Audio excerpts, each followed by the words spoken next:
Здравейте, земляни, Господ мъдрост да ви дава. Тук ще пуснах жалба срещу престъпниците доктор Майкова, Козарева и една психоложка, където я снимах днеска пред съда.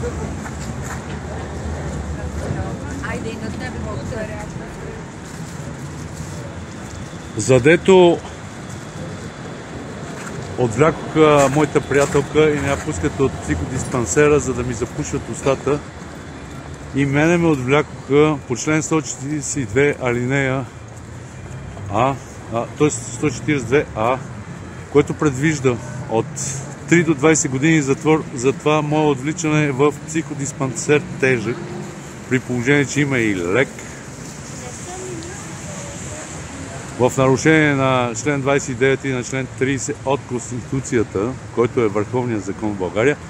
И сега мисля да се обжалва от полицаите, които ме преследват и които отказват да се свършат работата.